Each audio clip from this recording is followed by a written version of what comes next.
So we are back with our first recorded episode of Demand Gen U in 2023. And we looked at some podcast analytics from last year, crazy concept. And we realized that one of our most popular episodes for all of last year, I think it may have been the most popular episode, was talking about what good demand gen was going to look like in 2022. So some has changed since then, some hasn't changed. And I think what we're going to talk through in this episode is what we think that good demand gen is going to look like in 2023.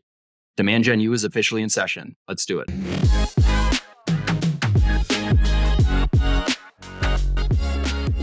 All right. So Jason, I'm going to go completely off script here. What's going on with the hair? This is the first time I've seen it like this. It's called experimentation. And you read the outline. We're good at experimenting with ads, and so now I'm experimenting with the hair. No, it's just out of control again. It's just 4 months since my last haircut. And I should call because it takes a month to get in, right? Where are you going that it takes a month to get in? I know. Okay. Yeah, so I probably should switch. But my wife was like, "You need to find like a man with long hair that will do." She's like, "I don't know if like these women doing your hair long, I don't know if they know what to do." I'm like, "I don't know," but so yeah, I'm just in the middle of stuff and just trying to see not trying to be like, get as close to Sideshow Bob as possible without actually going full Sideshow Bob. So I forget which episode that it was on, but Heather, if you listen to this episode, please do. I may even have Jason send you this once we release it. But there was a story where I think Heather was listening to podcasts that she actually enjoys in the kitchen or doing something. And then she ran out of whatever episode she was listening to. And then this came on automatically. And she didn't even realize that she was listening to you and I talking B2B marketing. But she was like, "Oh, this is kind of cool. I have no idea what they're talking about." But yeah, she was entertained. And then she realized like, I have no idea what they're talking about. But I'm pretty entertained though. I was like, "Oh, that's good. That's good. I like that." So do you guys sound like you know what you're doing? I'm like, cool. That's what we're going for, I guess. 50 some odd episodes in now. That's right. This is 52. So that's a year. Okay, that's a year's worth. Yeah, we've been doing it for a year, which is crazy. So let's get into it. So this was one of my favorite episodes that we recorded last year, not just because the data backed it up, but I think it forced you and I to think a little bit on some of the things that we just didn't like ourselves about being marketed to when it came to demand generation. And I think what we wanted to see more of in 2022. I did re-listen to the episode. We were kind of close on some things. Some things I think are still in the outline here that we'll talk through, but I am pretty excited to revisit the same topic because a lot has changed in the world of demand gen. Oh man. Yeah. Well, I'm sure when we recorded this last year, it was Lambos and money bags, right? It's like every growth at all costs, or like anything. You know what? Next year, anything you do is what good demand gen sponsor Dreamforce, bring the Red Hot Chili Peppers. Yeah, there was lots of that. Yeah. Yeah. So yeah, it'll be a little different. I think you'll see some more efficiency plays probably this year is the guess. So let's talk about that for a little bit, because I think whether it's LinkedIn, whether it's talking with metadata customers or other B2B marketers in general, everyone is talking about this notion of doing more with less in 2023. So if you agree with that, what does that mean to you? And how do you think demand gen marketers can do more with less in this year? Yeah, partly agree and partly don't agree. I just hate the whole notion of just do more with less. I just hate that whole way.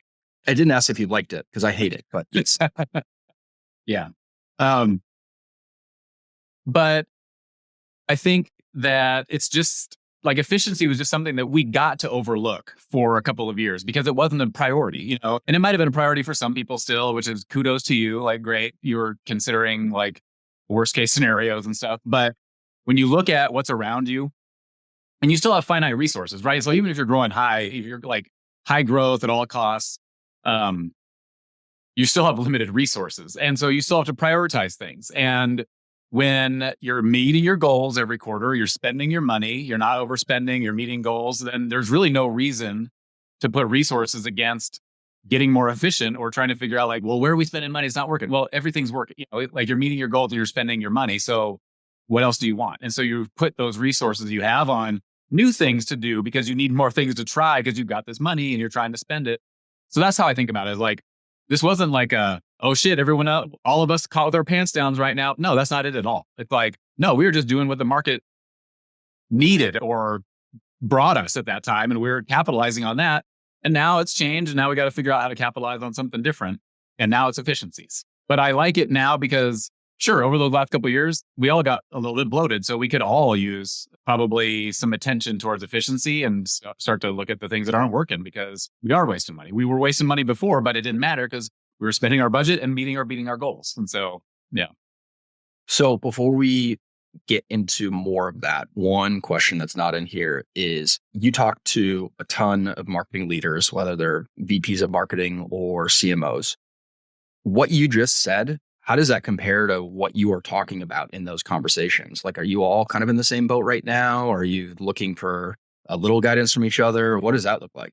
Yeah, most everybody's in the same boat. Most everybody I talk to is like, yep, budget's got cut, trying to find efficiencies. Goals are higher than the budget allows us to hit.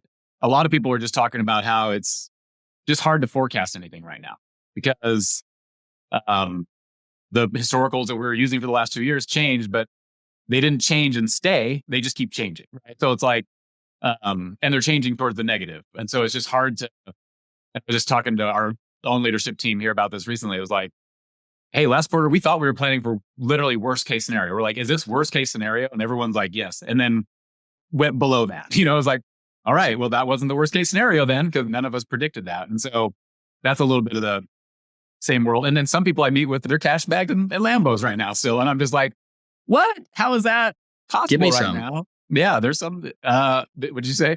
I said, give me some. Yeah. Yeah. I'm like, there's like, there's been a cybersecurity company I talked to that was in in this space. There was, trying to remember, I don't remember like all of them, but I was just like, most of them seem like new money though. You know what I mean? A lot of them seem just like recent Series A still, so they just got some funding and they need to spend it. But yeah, man, things are changing. Just this morning, I was reading about like the Salesforce and the Tableau layoffs and like Amazon. That's all here by me. And so like, yeah, it's still happening. Yeah. I think it was sometime maybe in November-ish. Don't quote me on that. But Salesforce came out and said they weren't going to forecast publicly anymore because they didn't know how to forecast. And that was crazy. Not to shit on ourselves, but I was so locked in my own head of, wow, this is a metadata thing. Yeah, I hear other companies are struggling, but we got to figure this out. I'm sorry, but if Benioff and his team can't figure it out, like they are the cloud example of software companies. So that was a big warning sign to me that, hey, if this is what they're struggling with, then everyone else is in the same boat too. Oh, and who knows how many data scientists they have that they can apply to that problem and still try and get a forecast. And they're like, nope, we have the best, smartest resources in the world. And no, we can't do it either. So yeah, I should give everybody a little bit of sigh of relief. Salesforce can't forecast their own stuff with that much volume. Can anybody really, like right now, selling B2B SaaS? Yeah, you just do the best you can. And then it's more about being agile now because things are changing so rapidly. If you can't be agile, then you will get lost and you'll get left behind. So let's get into it. I think there are, without counting, probably 10 or 12 different things that we expect to see in demand gen in 2023.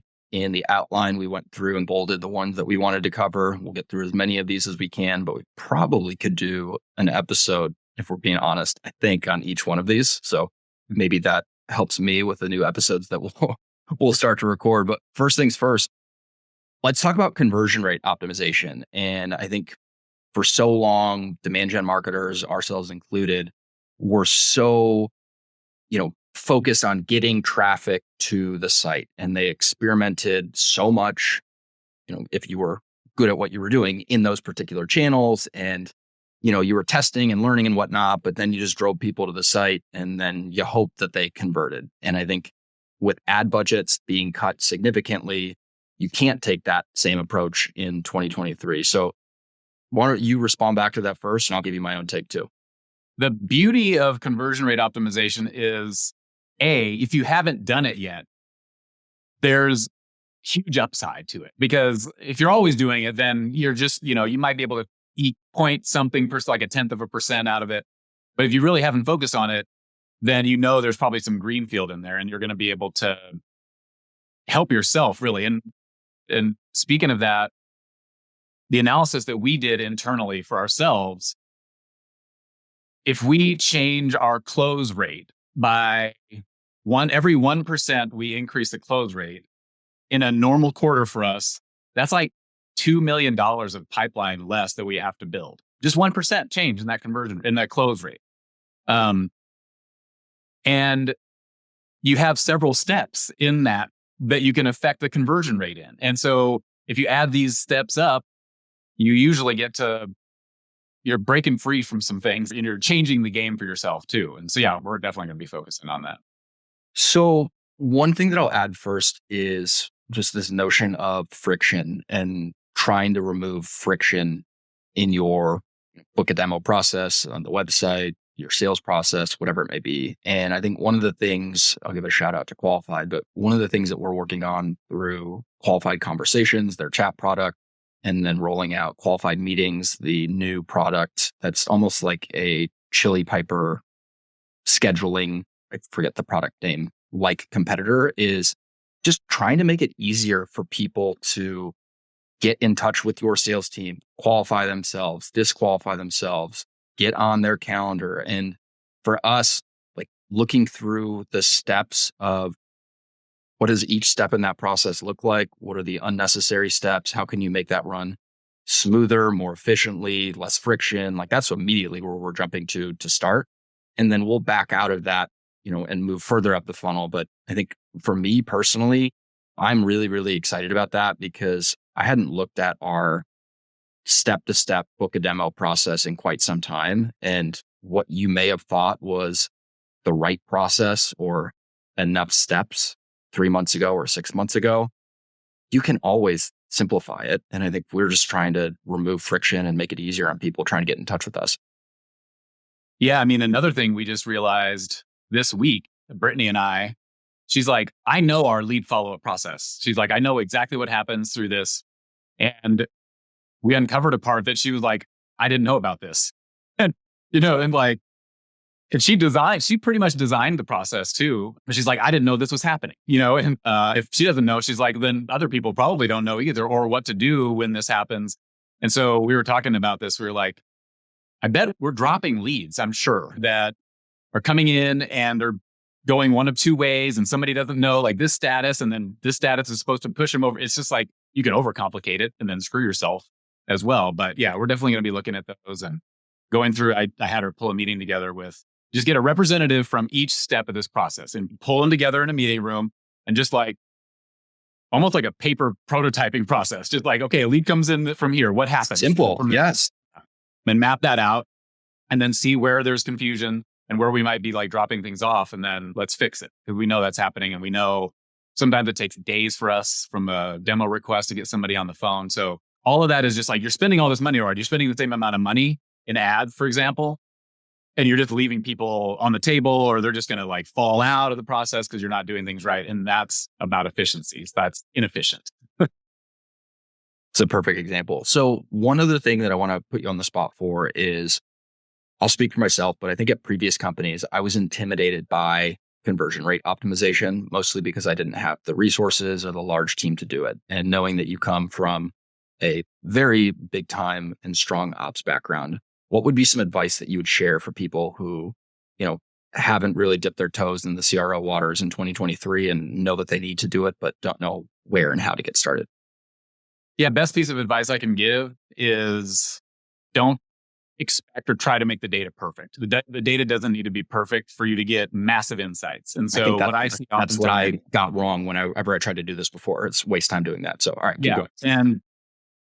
And I understand why, because you're like, hey, if too much of this data is not accurate, then it's going to put me in the wrong direction. So you do have to have a good sniff test. Like, okay, do I have enough? And you have to kind of have at least a perspective of, is it the right amount and accurate enough for me to get the insight that I need to make a change? And oftentimes it's 10x less the amount of time that you need to put into it than a lot of people do to try and make the data perfect. That gives them maybe 1% more accuracy. So I'd say don't paralyze yourself if your data is a little bit dirty or even a decent amount of dirty. don't let that stop you from getting started and trying to get insights from it. Because a lot of times you can correct some of that data. So that would be the first one. I was just laughing because I thought you were going to say decent dirtiness or really bad dirtiness. And Yeah. it was just, We have scales of dirty here. Yeah. Yes. Yes. The dirty scale. That's the first one. And then I'd say, well, and then start broad and then narrow down. So where I'm having Mazda start right now is just give me the totals, just the total website visits, total people that started the book and demo process, total people that went through it. Because that helps you hone the muscle of like, is the data good? Start really broad, the data is usually better. And as you niche down and try to get the data, lower, so you get different types of insights, that's usually where the data gets a little bit dirty. You have less volume in there. So a little bit of inaccuracy does cause more, challenge. But so yeah, don't be paralyzed and just get started with what you have. Love that. All right. I'm going to throw you a bone here. We're going to go through the prediction that or really the theme that you added to the outline. So enabling word of mouth from customers and prospects, because I think this is really cool. Yeah. So if we really think about the points in our buying cycle that really have the most impact on our decisions, for me and for a lot of the people that I talk to, it's talking to a peer who uses the solution, finding reviews about it from people like me. It's getting that word of mouth. It's getting that real world feedback on what it's like to use that tool. Because we all know like our websites are going to make everything look as just beautiful as possible, but everybody has unique scenarios that may or may not work for your solution. I mean, let's be honest.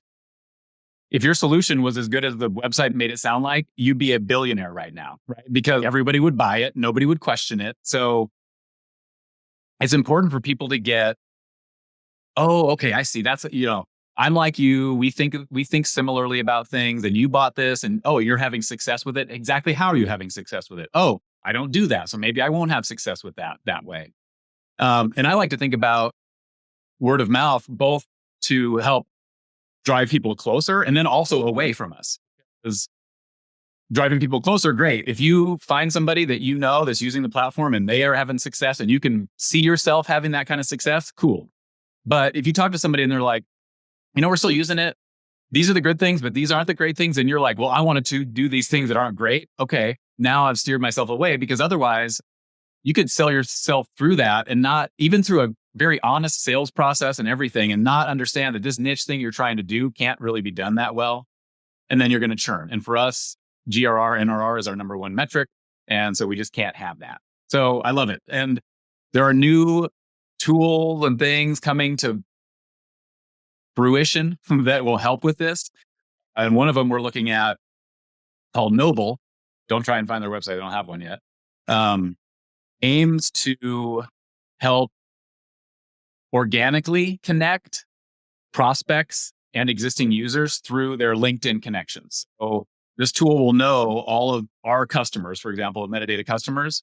And if a prospect signs up for Noble, Noble will connect them with their peers on LinkedIn that could potentially be users of the platform, and just give them like a chance to have very organic conversations about what it's like to use it.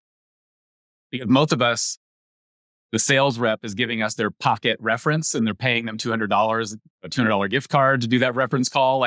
So of course they're going to just promote the crap out of it. You think it's the best thing under the sun.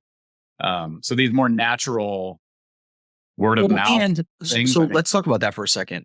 Whenever I've done this before, whenever you are given the referral by the company who's trying to sell you their software, are they ever going to give you a bad referral? Like, no, you know what they're going to say. Like, it's their best, happiest customer. So I think on the theme of word of mouth, I would always try to back channel through people that I knew that the company didn't know about, that I was asking for their opinion on, because you want that unbiased feedback. And I think you mentioned Noble. That's a huge step in that direction. And you look at other things that we've done.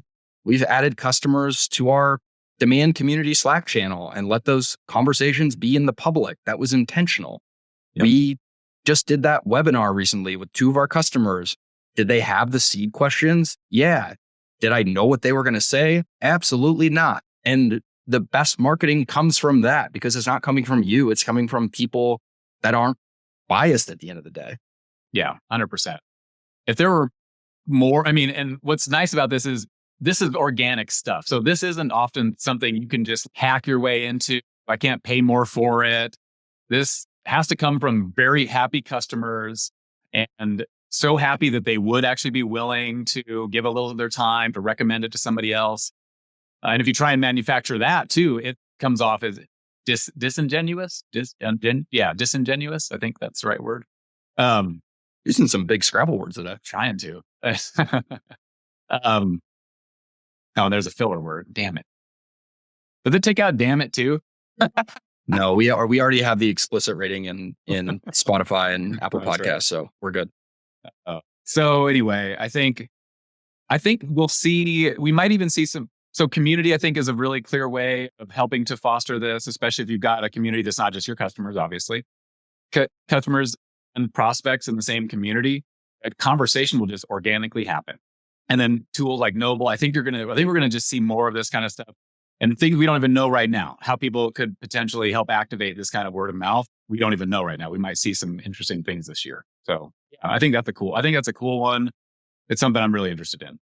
Yeah. And I think one last interesting example, only because I saw it the other day, in our demand community, there are people who are straight up asking about our direct competitors that they're evaluating that software and not mentioning metadata. And we let those posts live there. We don't go in and filter them. This isn't North Korea. This is people want unbiased answers to their questions. And we're creating an environment that lets people get those answers and not preventing them from getting that information because they will find it somewhere or another. Yeah. Yeah. And even as far as one of the things we're thinking about in the community is having vendors come in and doing what are we calling it? Normalized demos, basically. So where they don't get to just do their normal demo. We're going to need to work on that name, but keep going. Yeah. Yeah. That's the literal name. We'll have a better marketing name for it. But if you just imagine if you're a marketer, you don't want to take all these demos because you're just getting this demo. You're going to hear 90% of it's going to be like, oh, all rainbows and butterflies. But imagine if you could get on a demo and 3 vendors in the same space had 15 minutes and it was like a bake-off kind of, and they could only show specific things and talk about very specific things. And then you could ask questions. So even driving more transparency into this process as well, and just kind of trying to help marketers see through, I think, some of the noise. And that's word of mouth can help with that, but there might be some other things too that just make the buying process more transparent. All right. It's almost as if you read the podcast outline because that's the next theme that we're going to talk about. Oh, no. So giving buyers complete visibility into your product before they even have to talk to sales. So I think that's one thing that we're going to try out. I think there are other things that we're doing by way of using Novatic on our website. You'll start to see a whole lot more of that. But I think what we really want to do, to your point earlier, is show them what our product looks like. Let them guide themselves through it at their own pace. Don't force them to watch a video that is a good step, but it's not the holy grail of getting people into your product.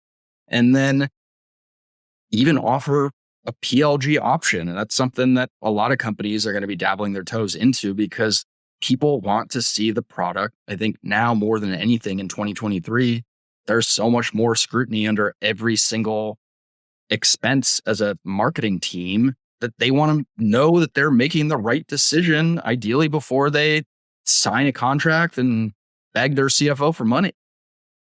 Yeah. And the reality is there's always going to be tools that are very hard or near impossible to PLG or to try before you buy. So there will always be some of those, but I think there's way more that can be that. They're just, I don't want to say lazy, but it's hard, right? It's hard to take a product that you're just got people paying for it and to take that and to turn it into something that they can try. It requires a lot more onboarding consideration in the UI and the UX because in a demo, you're showing people, in a demo, you have the most professional user of your platform showing people how to use it. So of course they're going to fly through it. They're going to make it look like it's super simple to use and just, anybody can get it. And you're looking at it and you're like, yeah, okay, I can kind of see that. When you have people try it themselves and it's the their first time into it, your product has to be so much more buttoned up. And so I think that's where products probably say, I can't quite get it there, so I'm not going to do it that way. But again, especially in an environment like now where money is more scrutinized, people are going to, like you said, people are going to want to try it before they actually commit to buying it. And they want to be able to prove it some way that it's going to have an impact. They don't want to get fired because they made a bad decision on MarTech spend. So yeah, so we're angling in that direction as much as we possibly can. You're going to see some stuff coming from us here in the next couple, between 1 and 17 months. Sounds like the window that Comcast gives me when they're going to come fix my cable box. Nice. Yeah. But I think to go back to the example that you laid out, the big piece and arguably the biggest piece in that equation that you're removing is your company, whether it's the sales engineer, whether it's the AE, whether it's your CSM, the implementation consultant, whoever it is, they are always there to guide you to make sure that you know what you are doing and you know how to do it. And they're handholding you. And I think when companies are trying to make this jump, and PLG is so new that most companies have never done it before and really don't know what they're doing, it's a risk because now you're removing your company from that equation and you're making sure that, or trying to, the person who's using the software has everything that they need. Like they are guiding themselves. Like you're not handholding anymore. And it's scary. A lot of companies don't want to make that jump. Yeah. Yeah, it's scary. And I think, like you said, probably a lot don't do it out of fear of what's going to happen, fear of whatever it might be. They're not going to have a good experience and they're never going to consider us again, or, and all those are real fears. But my thinking on that one is you don't really know until you get it out there and try it. You can do all kinds of testing and asking questions, but the sooner you just get something out there and try it, then that's the best feedback you'll get is people actually using it. Hopefully you do a good enough job. They don't leave a bad taste in their mouth. So speaking of the sales cycle, let's talk about one of the other big things that I think we are starting to do ourselves. And then I think companies or really marketing teams will definitely have to do in 2023, which is it's a novel concept, running campaigns that target the entire buying committee, not just the decision maker at the end of the day or the power user. I think when, I forget if it was a Jason Lemkin talk or I think it may have been from Devin Reed and Kyle Coleman over at Clary, but they were talking about how you typically sell into, in this example, a sales leader is going to be different than how you position and message what you do and how you can help that particular company to your CFO or to, if it's a smaller company, to the CEO. Like the value prop and the messaging truly needs to change. And you can't just use this one size fits all message across every single person at that company. So I'm intrigued by that because truthfully, we got to figure out what we're going to say to all of those different people from a product marketing perspective. So we've got plenty of homework to do, but it forces us to think a little bit more and be more intentional with our messaging. Yeah. And a lot of this will depend on what your ASP is. The higher your ASP, the more people that will be involved in that purchase decision. And so as you scale up in price, your marketing should probably scale out as well to those people who are going to help make those decisions, or at the very least on their radar. And this is where brand marketing comes in, because even if like a CEO or CFO sees your advertising a couple times and it has to grab them, it can't just be one of these just scroll through. It's got to there's got to be some like grab there. That can be enough to help you win over a competitor. Literally, that can be. This is what happens. Like the marketer brings it in and the CEO or the CFO is like, oh yeah, I've heard of those guys before. And they might even say it out loud, but that's what they're thinking. They don't even know where or how, but just the fact that they think they know you is almost can be enough sometimes. And so we're going to experiment with that, both organically and paid. Like organically, one of the things that we're doing is we run LinkedIn automation that connects us with marketers at our target accounts. Well, it's not just me and Mark doing it. Now we have Gil doing it. Gil's connecting himself to the CEOs and the CFOs of our target accounts. And if we can ever get Jim, our CFO, to get on LinkedIn, we might have him do some of this as well and connect. And then once they're connected, well, hold on. Where do CFOs hang out? I don't even know. I don't know. Yeah, I don't know if I want to know, but yeah. All right, keep going. Get it. Outside the bank.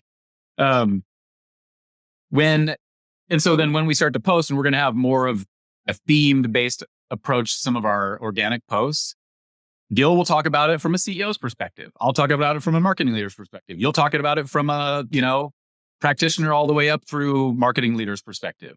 And that's more relevant to the people that are, oh, okay, I see that now. I see that for my role. I see how that can be beneficial. So yeah, it should help, but there's also additional expense that comes with it too, right? So it's like one of those things where, especially if you're using paid ads, you're going to have a little bit more expense. So you want to make sure you're seeing like good returns from it. But I think this is definitely a way forward. Yeah. And I think it ties with one of the things that I believe was on the episode that we did last year. If it's not on that episode, it was on another episode, but it's this whole notion of people buying from people at the end of the day. And, in the B2B world, it still rings just as true. And I think by taking that approach that you mentioned and what we've been doing, people, feel like they know you, they know me, they know other people at Metadata. There were times where I forget, actually, I know who it is and I know the company. I'm not going to out them because it was hilarious. They thought either you or I were going to be on the first sales call. They're like, where's Mark and Jason? And It's like, one, we can't be on every sales call, but two, that's how you know it's working, because then you've got real feedback where the buyers and the influencers at those companies, they feel like they already know other people at the company without ever having talked to that person before. And the best way to do that is just being real on LinkedIn with content and building those long-term relationships. Yeah. Yeah, you're right. It's still a lot about relationships, especially again, higher ASP. We're not really talking about these things you can just transact online and never talk to a human being, but higher ASP. I was actually talking to Rahul, who the guy over at Noble. Yep. And he's got his day job. He sells medical insurance stuff that the sales cycle is 3 years long, 3-year long sales cycle. So I was asking him, I was like, because I had forgotten this. I said, so how's your sales going? He's like, oh, great. Because he's like, these are deals closing now that I've been working on for 3 years. And he's like, they don't really change because of recession. These are big insurance companies and things like that. And so and he was just like, relationships. He's like, it's just all about relationships. He's like, these people call me on my days off. We've got true relationships. And that's really where these 3-year deals come from. You can't really do a 3-year deal without relationship. But it doesn't have to be a 3-year deal. But you can be a 3-month sales cycle. But like you mentioned, people buy from people they trust. And I definitely don't buy from people that I don't trust, And so I love that one because you can't overstate it. You can't. And that's why even our sales reps, they talk about, do you have a text-based relationship with this person? That's an actual thing that they talk about. Once you get to that text-based relationship. So this is totally unplanned. Talk about this because I want to get your take on how you feel about this because I have my own thoughts. Oh, I don't like it. I fucking hate it. No. Yeah. Keep but going. That's what they're going for. Now, I will, let me caveat that. If it's unnatural, I don't like it. But if there is if I am somehow feel connected to that sales rep and I'm open to it, then I'm okay with it, But again, it's that, how did they handle it? I know several of our sales reps where I'd be like, yes, I'd love that because like KY, I know I could get a laugh from him. So that is the reason why I've hated it before whenever I've been on the receiving end of it, is because the rep who texted me, I did not have that relationship or that feeling. It's already cold. It was like no, it was like the feeling. Well, I guess it kind of was, but it was like, how did you get I didn't say this in the text, although I wanted to. It was like, how did you get my cell phone number? Like, why are you texting me? Like, what? But if you have, and I think we'll use KY as the example, and I'm not going to tell him that we mentioned this here. We'll see if he actually listens, because what does salespeople do all day? It's unique about the way that he sells. And I think he plays the relationship game in that the sales cycle, and it's easier for him to put himself in those positions where texting feels natural because of how he sells. If you're not selling like that, if it's more transactional or like you're not trying to get to know the person, then it feels weird as hell when it's like, who's the 224 area code texting me that masks their number to make it look like they were in my zip code? Like, what? Like, in my building. Yeah. Like, are you behind me right now? Yeah. I don't answer my phone anymore because honestly, 100% of the time I answer it when I don't know the number, it's a sales call. I've had my number for 22 years, literally, and it's associated with me and everything. And it's just out there, apparently. And so I don't answer. I don't answer it anymore. And I've tried. This is a tactic I hate. And I know we're on a complete tangent. Sales reps that call twice in a row. Because so here's the deal. I have deals with people like, hey, if it's an emergency and I don't answer, call me right back. Because sometimes one of my kids uses somebody else's phone, right? And so I kind of like, I have a deal. Like, if I don't answer, call right back and I will answer it. So I did this like 2 weeks ago. This happened to me. Somebody got me on it. Local number, called back. I answered it. They said 3 words. I immediately hung up. I didn't, I just hung up on them. And I'm sorry, sales reps, for that, but I will hang up on you. Because I don't want to I don't want to dance around it. I don't want you to have to say your spiel and me be like, no. So I'll just hang up on you, but consider that a nice gesture. So I'm going to sound like a jackass. I'm going to take you one step further. I don't think I told you this. I have the iPhone setting that ignores every single call and sends it straight to voicemail. If it's not my mom, my dad, my sister, you, or Courtney. So like you literally cannot get a hold of me because I was so fed up with people calling me on my cell phone about this. So we could talk about this for hours, but I think long and the short is be very, very careful, especially when you're selling to marketers with cell phone numbers, whether it be calling or texting, and think twice about whether or not you have that relationship before you abuse it, because it is so off-putting if you do not have that relationship in place. That if I was neck and neck between, let's say, Metadata and another competitor at another company, and someone from Metadata did that, that might move them behind the other competitor that I was evaluating at the time, for being straight up. Yeah. And honestly, all too often, when people are evaluating software, there's not enough time or enough differences in the software for them to really be able to tell like A versus B versus C. In their mind, it'll all work the same way for me. And so that's where the relationship really does make a difference, because people will buy off a relationship. And there's so many more tools, as we know nowadays, so many more competitive tools, that you are going to run into the times where, we're at parity on features and functionality. What am I going to compete on? Well, relationship will win for sure. All right, let's do one more, or else we're just going to keep talking and sounding like grouches right now. So this is awesome, because this is something that I think we are trying to figure out ourselves right now by way of our demand event. But it's this just whole notion of companies returning to doing in-person events. Now, they're not going to look, for the most part, or I would almost predict that they're not going to at all. They're not going to look like the trade shows of 2022 and before, where massive trade shows even before 2020, like the Vegas setups, the New Orleans setups, when Tableau spent an outrageous amount of money, I think that you said, at the Superdome or whatever it was. Like, it's not going to be the same large scale event. What the new format is going to look like, I don't think anyone really knows just yet. But I think what we are hearing and seeing within our own community and from people that attended Demand last year, like, there is that desire to meet up again in real life, because people are on virtual event overload. They've been at it for 3 years now. They want to meet people. They want to network. They want to learn from others. They want to, I think the big refocusing, if you will, is this fact that whenever you return to these smaller in-person events, you're trying to facilitate like-minded people meeting each other and learning from each other. Your company's not the most important part of this equation anymore. It's the fact that, hey, Metadata is bringing together demand gen marketers in Austin, and all of these demand gen marketers get to meet each other, know each other, network, learn from each other. Metadata was the company that facilitated that event, but Metadata is not front and center. So I think it's a big difference in how people think about in-person events this year.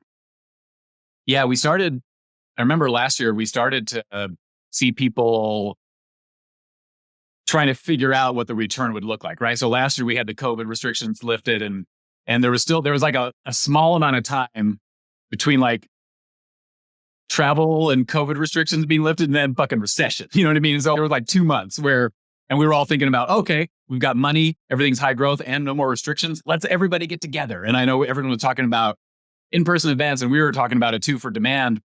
talking Two about it. cities. We Signed a contract. Yeah. Yeah, that's true, actually. These like hundreds of people at each place. No, we only have a 6-person marketing team. No, we can make that happen. And people were getting like, I think, started trying to figure it out. And now we're in this whole other thing, recession. Now people aren't going to have the money to travel. And so I think what it's going to look like, you said, smaller events, but we have to bring it to people. I don't think we can expect people to come to us for them like in the past. Maybe small travel. Like, so you might have to do spotty places where people can get to fairly easily and inexpensively. And then the intimacy. It's no longer, I think it's mostly what you're about to say. Yeah, I don't think it's about let's get as many people as we can together and just spit content and just talk at them this entire time. It's what can I learn? What am I going to walk away from this event knowing or being able to do differently? Who do I now know and I can rely on because I met there? And like you said, the companies that provide that kind of experience, that'll leave a mark in somebody's mind. And so, yeah, we're trying to figure that out too. We have demand to plan for this year. I was just looking at the budget. It's like, wow, that's really also though where it falls down. You're like, I can do a virtual event with thousands and thousands and thousands of people for $200,000, or I can do an in-person event with like 500 people for $600,000. And then you're just left with the decision of like, okay, how do we? And if you've got a CEO like ours who loves big numbers, he's like the law of big numbers. Coming to him and pitching a 500 person in person versus a 15,000 person virtual event, which knock on wood, that can't happen. But I hope Gil's. What do you think they're going to say? Yeah. Are they going to say the CEO? At least I think most leaders are going to be like, no, I want more people. They're going to always err to the more people. But I really hope we are able to do some component in person this year so that we can at least understand what the difference is. Because we don't know yet. We've never done one in person like that. And we never will know unless we can try it. So we'll see how it goes. We'll see how the budgets and all that stuff. My prediction for all of this, and I kind of hope that we do this too with demand and the demand community events, I think you will start to see smaller in-person events with a low production budget, so they do not feel like they're overly produced. Now, there's still some branding around the event, that you'd be at a metadata event, but it's not the focus of it anymore. And I remember when we were putting together the budget for the 2 in-person locations for demand last year, like we were going to go nuts on the space and it was going to look so fucking cool and it was going to look like nothing people had seen before. And like, that's awesome. I don't think companies are going to do that anymore. I think they just want to get people together. I think they want to lightly brand it. And the focus is bringing people together that want to learn from each other and then getting content out of it. Like what Dave Gerhardt used to do outside of some of the events when he was at Drift. Like he literally had a microphone plugged into his phone and he was walking around interviewing Andy Raskin. It's like, that's the rough, authentic content that people want to see. It's so much more believable at the end of the day. Yeah, I kind of chuckle because I was just looking at the in-person budget yesterday, I think, with our events team. And there was a signage line item in there. I remember. And the signage is just to tell people where to go. And it was like $15,000 for $10,000. I'm just like, so I got to spend $10,000 to $15,000 just for printed signs that are going to be thrown away, just to tell people where to go in this event. I'm just like, oh man, this seems so wasteful. So it'll be, I like the low. I think you're going to see the signage budget become the budget for these little in-person events. I'm serious. You're going to have people standing out there directing. Yeah, like you're going to have there pointing everybody that way. Yeah. In a gorilla suit, spinning a monkey like the people in movies and in the middle of an intersection. But no, I think you'll start to see more of those smaller scale events in person where there's maybe some food and drink and some light branding, but you don't have to do these overly produced events anymore. I think that's going to be a thing of the past. And it's kind of funny to say this. We've never been trade show booth people ever. Like not once have we talked about having a trade show booth anywhere in 2023. So like that stuff is gone. Yeah. That'll be interesting because we were even talking about, well, do you guys want to do booths at your event? No. Nobody will go to them. Like, let's do something more interesting, like have them sponsor a happy hour or something different. But yeah, I think we should just go to some. That's what we need to do. We need to go and just attend some and see what these look like. Because I'm not sure. Yeah, it'll be interesting to see. It's also hard to plan these things with budgets and recessions and stuff, because you're making a bet 6 months plus in advance. You're trying to predict what's going to be happening around that time. And right now, like we just said in the very beginning of this call, even Salesforce can't predict it. So we could plan this amazing event. You sign all these vendor contracts. Most of them have no out clause at all. And then you come up to it and either new variant, triple demic, snowmageddon, whatever the latest thing here, recession, gets people to like not go. It's a little bit of risky endeavor. So that's, again, a reason to do smaller events, because you're not all in. You're not $100,000, $200,000 committed, and you just lose that money if you don't do it. All right. I know we could talk forever. We usually do. This was fun. We'll have to revisit this maybe like 6 months into the year and see how accurate we are with some of these predictions. But I bet these are good ones. Well, yeah, I wrote them all. They're all good. No, I'm kidding. They were good. And yours was good too. All right. Thanks everybody for listening. We'll see you next week on DGU. Thanks everybody.